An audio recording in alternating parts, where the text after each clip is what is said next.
नमस्कार, आप देख रहे हैं एबीपी न्यूज और आपके साथ हूं मैं प्रणय उपाध्याय। अब बात उत्तर प्रदेश के चुनावी घमासान की और सियासी बिसात के उस सच की जो एबीपी न्यूज के कैमरे में कैद हुआ। उत्तर प्रदेश में विधानसभा की 403 सीटें हैं और इसी पर है हमारा ऑपरेशन 403।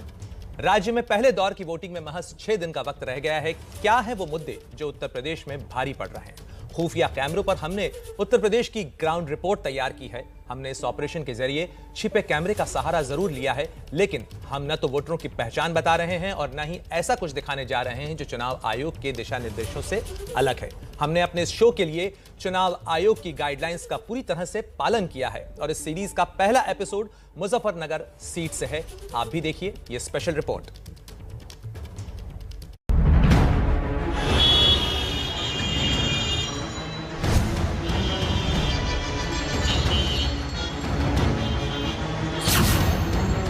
दिल्ली से करीब 150 किलोमीटर दूर है यूपी का मुजफ्फरनगर। वही मुजफ्फरनगर जो साल 2013 के दंगों का गवाह बना। करीब 9 साल बाद दामन में लगे दंगों के दाग को पीछे छोड़ते हुए अब ये इलाका काफी आगे बढ़ चुका है। लेकिन क्या है यहाँ के वोटरों के मन में जो कैमरे के सामने कहा जा रहा है? क्या वही अंतिम सत्य है या फिर दिल में कुछ और है और जुबां कुछ और कह रही है?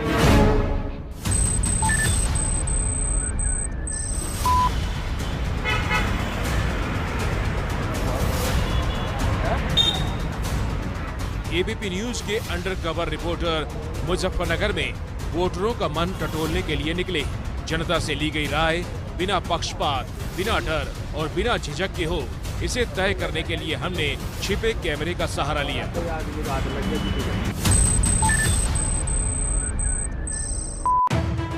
हमारे अंडरकवर रिपोर्टर ने मुजफ्फरनगर में अपनी पड़ताल एक चाय की दुकान से शुरू की। सुबह का वक्त है, चाय बन रही है और आसपास के कुछ लोग उस चाय की दुकान पर बैठकर चर्चा कर रहे हैं। इसी चर्चा में हमारी टीम भी शामिल हो जाती है। क्या लग रहा है आपको? मतलब किसका पलड़ा भारी चल रहा है? सीधी बात यह है, ना हिंदू मुस्लिम का पलड़ा है। चुनाव तरक्की के बेस पर रहना चाहिए कि क्या विकास हुआ है, क्या पब्लिक को चाहिए, क्योंकि जितनी भी पॉपुलेशन है उसमें गरीब जनता ज़्यादा है। हमसे ज़्यादा कहाँ बैठे थे? अनाज, गेहूँ, तेल, ये सब इतना एक सस्ता होना चाहिए कि आम आदमी की पहुँच में होना चाहिए। अब नॉर्मल गरीब आदमी सोचता है शाम को बना लो, शाम सुबह तक खा लेंगे, लेकिन कुछ ऐसा होना चाहिए कि आदमी सुबह को भी अलग खाए, शाम को भी अलग। यहाँ बैठे लोगों से बातचीत में ये बात सामने आ रही थी कि इस सीट पर बीजेपी और एसपी आरएलडी गठबंधन के बीच कड़ा मुकाबला है। हालांकि मुद्दे को लेकर अब तक जो लोग खुलकर नहीं बोल रहे थे, धीरे धीरे बात आगे बढ़ी और बात मुद्दे की भी सामने आ गई। उन मुद्दों के बारे में हुई बातचीत दिखाएं, उससे पहले जान लीजिए कि इस सीट का समीकरण क्या है। मुजफ्फरनगर सीट से बीजेपी के कपिल देव अग्रवाल, आरएलडी से सौरभ स्वरूप बंसल, बीएसपी से पुष्कर पाल, कांग्रेस से सुबोध शर्मा, एमआईएम से इंतजार अंसारी प्रमुख उम्मीदवार हैं। मुजफ्फरनगर में चाय की दुकान पर चल रही चुनावी चर्चा आगे बढ़ी तो जिक्र इतिहास का हो गया। मुजफ्फरनगर का इतिहास रहा है। 2013 के चक्कर में बीजेपी सरकार बनी यहाँ जी। के मुजफ्फरनगर शराब बदलते। अच्छा, कोई सामने शराब है भाई, इसके पास सब जाके बैठे। यही है क्या? और समाजवादी सरकार में उसको कहते रहे, हमारे यहाँ कहने लगे उसके पास सब जाते थे। उन्होंने हर धर्म की वो शख्स है तो रामनाथ में कहने लगे, एक रिक्शा वाले से खड़ा होकर बात कर लेता था।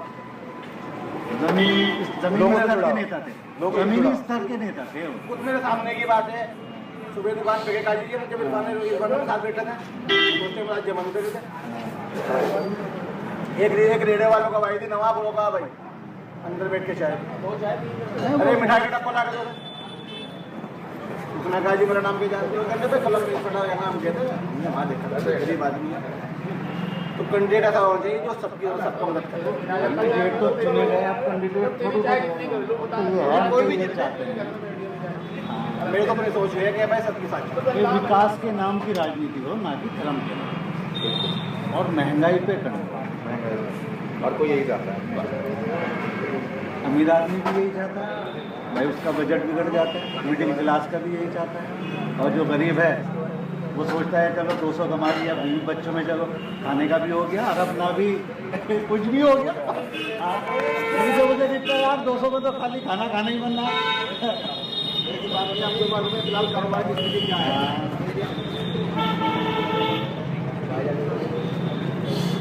हाँ, बिजनेस में तो है, लोग परेशान हैं, लेकिन इसमें सबका साल पीछे है। फिलहाल हिंदुस्तान इतनी हालात खराब है।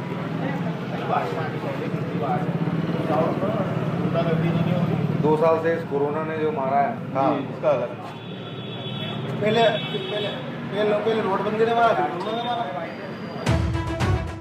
इस बातचीत से ये बात सामने आई कि लोग विकास की राजनीति चाहते हैं और यहाँ बैठे लोग बदलाव चाहते हैं। इस पड़ताल को आगे बढ़ाएं उससे पहले मुजफ्फरनगर का जातीय समीकरण समझ लीजिए।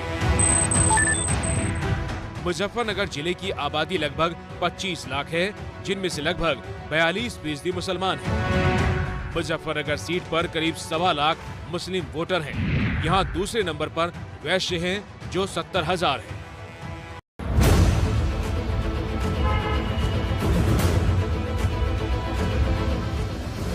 अब हमारी टीम मुजफ्फरनगर विधानसभा सीट पर वोट की पड़ताल करते हुए आगे बढ़ी और हम पहुंचे एक इलेक्ट्रॉनिक्स की दुकान पर।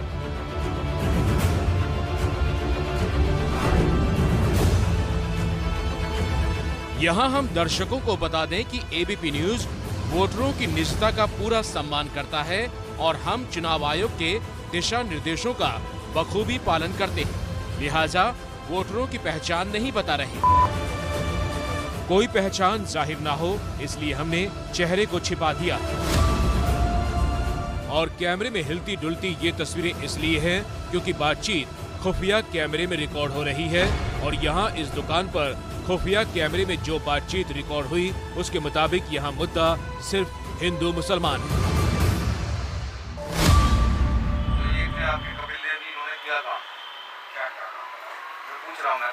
हम कह रहे हैं कि हमारे लिए कुछ नहीं किया, उससे क्या होगा? आप हो गए उन्होंने ये क्या उन्होंने वो किया, तो आप बताएंगे? हर चीज की लहर होती है। यहाँ पे हमारे बीजेपी पहले लहर थी, तो बड़ा करते वो बीजेपी आज भी नहीं अंतर्राष्ट्रीय लहर थी, मान लीजिए आपको याद नहीं होंगे भाई, आप बच्चे हो उस जमाने में जी, या 87 में लहर थी इधर की, उसको झगड़ा होगा वो जीत गया। पीछे जो झगड़े हुए थे मुजफ्फरनगर के अंदर वो क्या था? किसी को तुम दिल्ली का रहने वाले कोई नहीं जानते, यहाँ पे तुम खड़े रहते, यहाँ पे तुमने जीत जाना था। वो लहर नहीं जीते, वो लहर थी। और आज भी क्या है, आज भी हिंदू मुस्लिम है, तो वो लहर है, बाकी तो कोई नहीं। काम को सिर्फ जो वोट मिलते हैं हिंदू पार्टी है, इस बात से वोट मिलते हैं और कुछ नहीं मिलता। ये लाइन कॉमन है, एक्चुअली मैं कई लोगों से बात की, ये एक लाइन कॉमन है बस। हम कहेंगे बीजेपी वोट दे, कोई दूसरा ऑप्शन नहीं है। इस दुकान पर 2 लोग बैठे हैं। पहले शख्स ने जो कुछ कहा वो आपने देख और सुन लिया। बातचीत के दौरान ही दूसरे शख्स ने भी बोलना शुरू किया और फिर दोनों ने मिलकर विकास की जो परिभाषा बताई वो वाकई में चौंका देती है।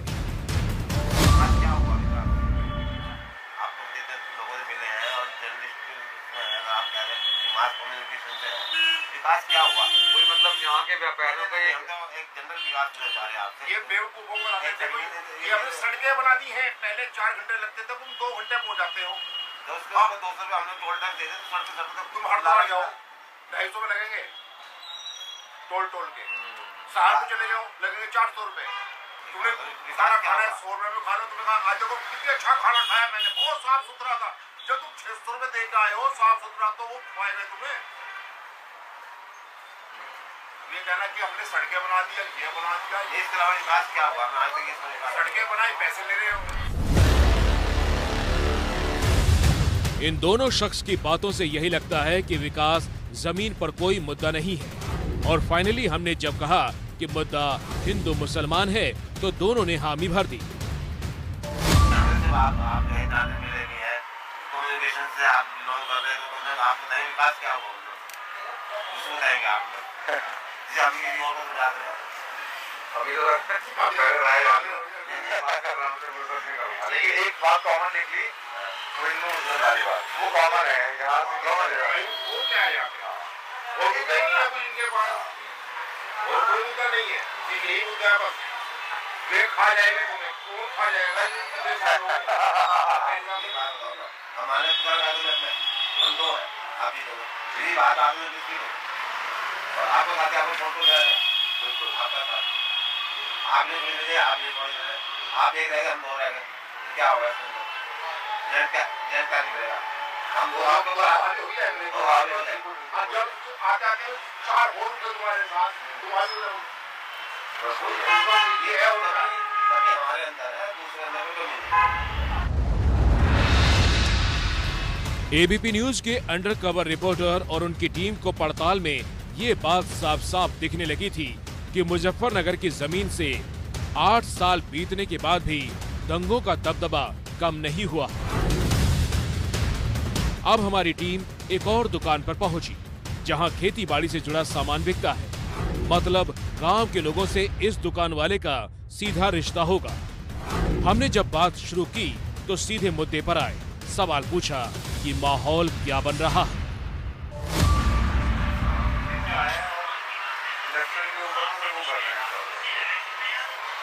क्या माहौल बन रहा है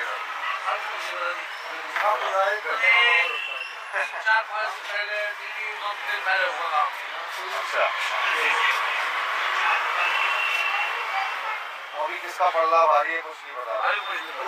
जनता नहीं बोलती क्या मैं तो लोग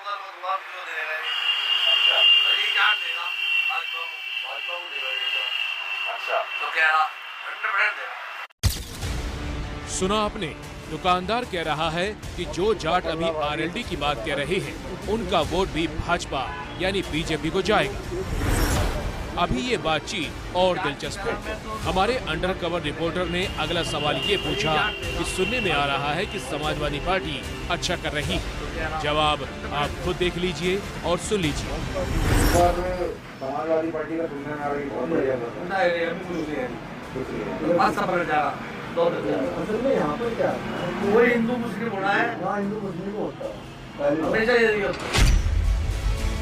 पहली और दूसरी बात ये है कि यहाँ हिंदू मुस्लिम ही होता है, और तीसरी बात इस दुकान पर बैठे दूसरे शख्स ने जो बताई थी वो ये कि पुराने राज में डर का माहौल था। यहाँ पर क्या है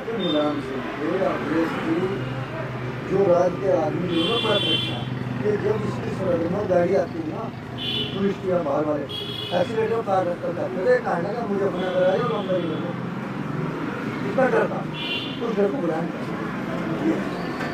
बहुत कुछ। और कुरेदते हुए बात हम बीजेपी के उम्मीदवार कपिल देव अग्रवाल पर ले गए तो बात खुलती चली गई। तो जो अभी वाले विधायक हैं आपके क्या नाम कपिल देव जी, तो वो तो किया है काम उन्होंने बहुत बढ़िया बढ़िया संदीप बालन बहुत बढ़िया आदमी गजब आदमी हमारी हर चीज को करिए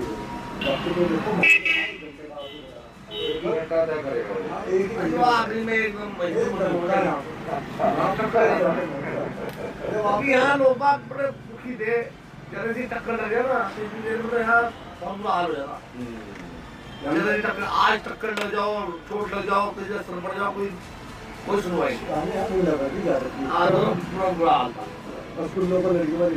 लड़कियों को बड़ा बुरा हाल कर रखा। उत्तर प्रदेश के चुनावी मैदान से ऑपरेशन 403 में आप देख रहे थे जनता के मन की बात। पिछली बार तो 6 की 6 सीटें जो मुजफ्फरनगर विधानसभा आ गई हैं बीजेपी तो नहीं आएगी मगर अच्छा ले जाएगी। किस सीट पे डाउट लग रहा है आपको?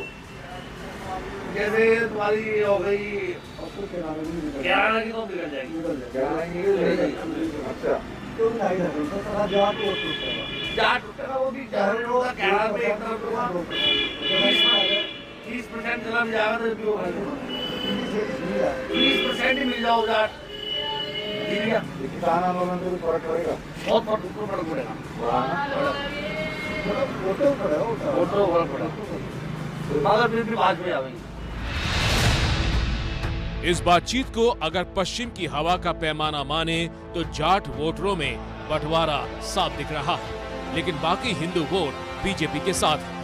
और ये जो बात हवा में चल रही है कि व्यापारी वर्ग बीजेपी से खुश नहीं है, उसका जवाब भी इस दुकानदार ने दे दिया। व्यापारी दुखी है, बीजेपी व्यापारी दुखी है, बाकी सारी दुनिया खुश है। 500 मगर वो व्यापारी जब भी ऐड में जब व्यापारी के दुखी होने की वजह काम भी बिजनेस में एक पैसा काम है, यहाँ का किसी भी लाभ नहीं है। व्यापारी दुखी है, 100% भाजपा है, काम नहीं एक पैसे का, मगर फिर भी नहीं दे रहा। और कोई है नहीं ना, और कोई है नहीं।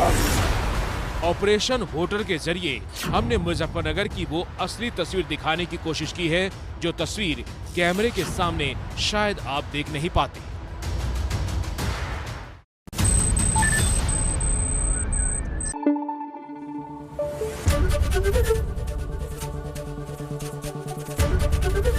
एबीपी न्यूज आपको रखे आगे।